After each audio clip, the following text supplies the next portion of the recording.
Hi, I'm Inez Simpson. This is Ted Robinson. And we're both certified hypnotists with the National Guild of Hypnotists.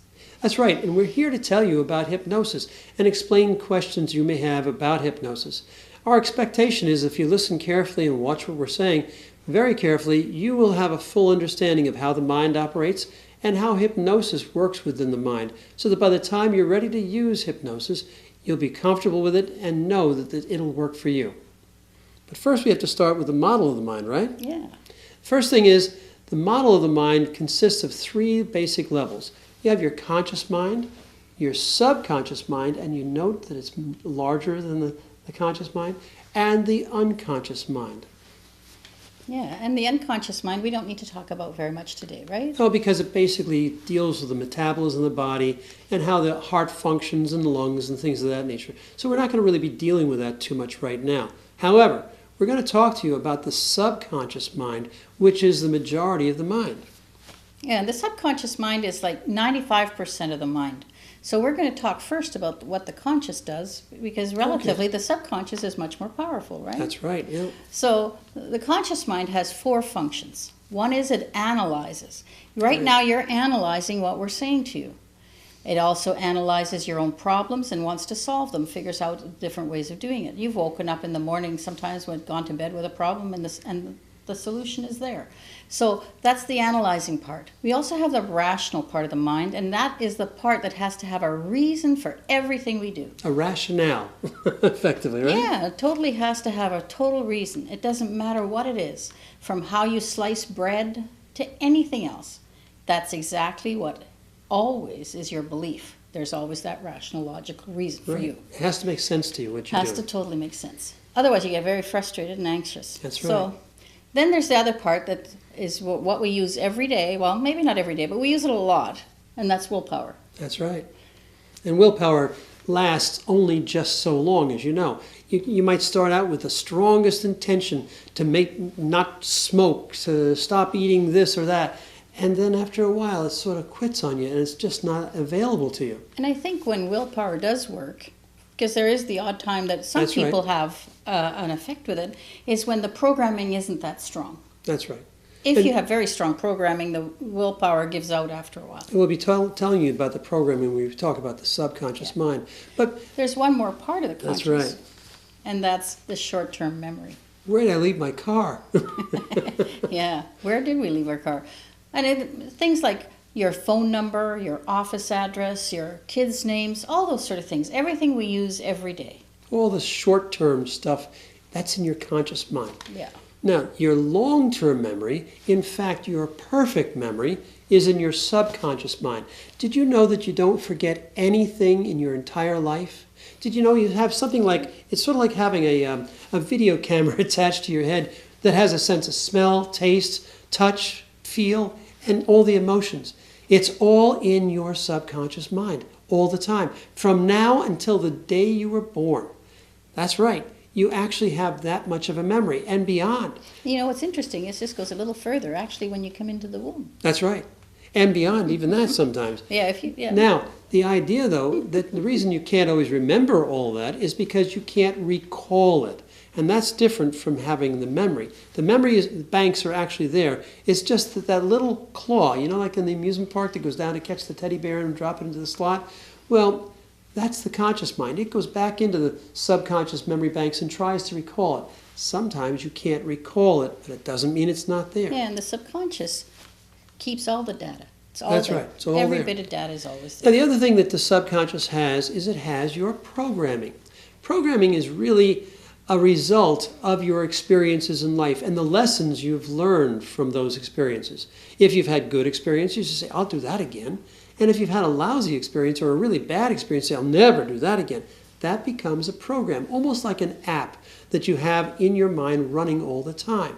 And that's very important because that's how we establish how we live our lives and how our lives turn out. You ever heard people say, I wish my life was different? Well, you can make that a conscious decision. And change with hypnosis. That's exactly right. That's what So- hypnosis is all about. All right, and what about the rest of that part of the emotions and things in the Well, subconscious? the emotions are the language of the subconscious mind. all the emotions that you have are actually how your subconscious mind communicates with other parts of your body and your mind. It's a total feeling level mind. That's right. That's right. And it's very, very important because when you're in that feeling, when you're in an extreme feeling like extreme anger or extreme sadness, information comes directly into your subconscious mind at that time. It's very, very important to know about that. Because when you're in your emotions, you're in hypnosis. That's right. A natural state of hypnosis. And that's very important to know. What else is there? It's also habits. Oh, that's right. We have 3 basic types of habits. And the 3 habits are good habits, bad habits, and just utilitarian habits. Utilitarian habits are, do you put your shoes on before you put your pants on? Do you brush your teeth before you go to the shower or backwards or during? These are utilitarian habits that you form every day, that you utilize every day. How you get to a certain place, what route do you take to your job every day? All these habits are part of programs again. They're just like apps again. And I think it's important you tell them about the really important part of the subconscious, and that's that protective part. Oh, yeah, the protective part of the mind is so important because the subconscious mind, its primary purpose, its primary intention is to keep you protected, to keep you safe. And it does whatever it thinks is right, whatever you've given it as a direction through programming to maintain your safety. Self-preservation is its number 1 function. That's right, because it really needs to keep you safe so that it can be safe. That's part of it. It's true. What else is there? So the subconscious does all that. It runs everything, keeps everything, but it has no, like I said, the logic and the rationale and the analyzing part is in the conscious. So the subconscious doesn't make any decisions or whatever. It just takes in what comes. And that's because it's allowed in. about 3 to 5 years of age emotionally. It's just like a little child. It's very innocent in nature. So whatever you tell it, whatever gets into the subconscious mind is accepted as the truth. Whether it's illusion, whether it's even a lie, it's accepted as the truth. Yeah. And that's why we have the critical factor of the mind. That's what I was going to say. Of the conscious mind. Now we need to talk about that. That's right. The critical factor of the conscious mind is like the guardian at the gate, right? Yep. It stands and filters everything that comes in. You're using it right now. Will you accept what we're saying as truth? Will you let it into your subconscious mind? That's a decision you have to make. But here's how it works. It's like a bouncer at a bar that's got a clipboard with a list of names on it, right? If you're on the list, you can go into the bar. The same thing is true with your subconscious mind. But what's on the list are all your previous experiences, beliefs, concepts, rationales. All of your programming, all of your apps are on there. If a new idea attempts to come in and it's not on your existing list of what you believe, it's rejected. Yeah. So essentially, when it comes in and you go, oh, that doesn't conform with my beliefs and program in the back of my subconscious, then it just says, nah, can't go in. And it rejects it automatically. You don't even realize it rejects it, but that's when you become, after a while, you become like, I don't accept anything anybody says because everybody's lied to me, that type of thing. So how do we as hypnotists help people to do that? Well, that's because many people want to change their lives, but they can't change the programming through willpower. They can't change it through logic because those apps are constantly running. So we use hypnosis, right? Exactly, because what we do is we set aside that bouncer at the bar, the guardian at the gate, the critical factor of the conscious mind. We just set it aside. Now, when Ted says setting aside, it means it's always still there to protect you. That's it right. will jump in the moment it feels unsafe. That's right. So if anything was ever said to you during hypnosis that was untoward or incorrect, and that more than likely would never happen, it would still be there to always protect you. It's always a fail-safe for you. That's really fantastic. Very much so. But how we do that is we establish a hypnotic state. And, you know, people are in a hypnotic state naturally all the time, right? Why don't you tell them about that? Well, sometimes, you know, we do it every day. When I was a little kid, I used to read a lot, voraciously. And my mom would call me for dinner, and I wouldn't hear her because I was total focused attention.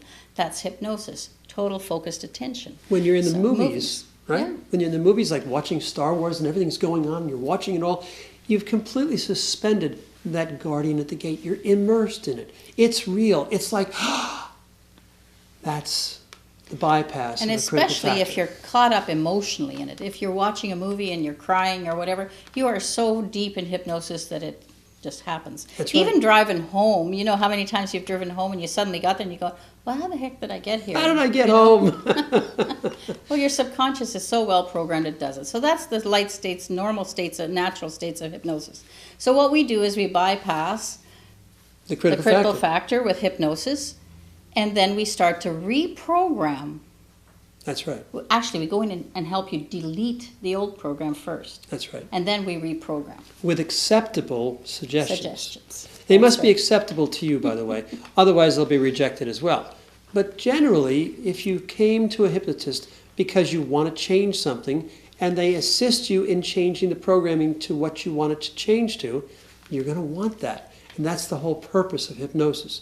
Now, there's a hypnotic contract we really should tell them about. The hypnotic contract is important.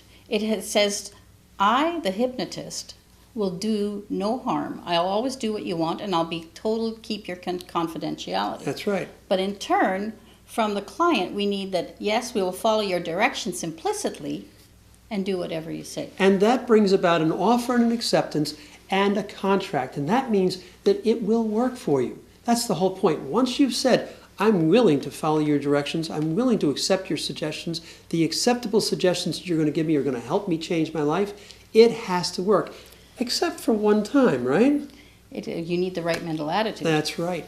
If you don't have the right mental attitude, if somebody told you, go see that hypnotist, they'll change your life, and you're going, I don't want to be here, I don't know, they told me I had to come, my wife told me, my husband told me, it's not going to work. Let's face facts, it's not going to work. Don't bother yourself. On the other hand, there's a little more insidious one. If you're just neutral about it, right? Well, inside this, that's for coming, and that would definitely mean is true. But right inside the session, if you have those same beliefs and you're neutral, or you are, and it isn't very important, it's not going to have enough power for the subconscious to change, because it's going to say, yeah, you don't want it.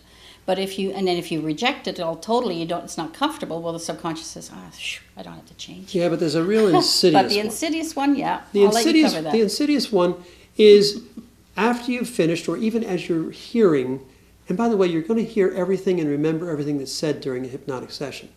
Even as you're hearing that, if you're saying, wow, I really like that idea, I hope it's going to work. It's not going to work. It's not going to work. If you say, I really like the sound of that, I'll give it a try, it's not going to work. What's the one thing that's going to work? I like that idea. I know it's going to work for me. And that's when it works. I like that idea. I know it's going to work. And when you say that to yourself within the session and as the session ends and all the way home, it is going to work for you. That's the best attitude, the best mental attitude is to assume during hypnosis and after hypnosis. So hypnosis is short-term therapy. Right. Can change your program very quickly and That's easily. Right. And that's what hypnosis is important for. And I think you'll be comfortable using it after you listen to all this. That's and right. That's great. Now, if you have any questions remaining at this point, make sure to write them down. Ask your hypnotist when you go see your hypnotist, and make sure to ask them. We want you to be fully comfortable and capable of hearing and accepting that acceptable suggestion given to you by your hypnotist. Remember the right mental attitude. That's I right. like that idea. I know it's going to work for me. And it will. That's what hypnosis is all about. We're happy we took the time with you.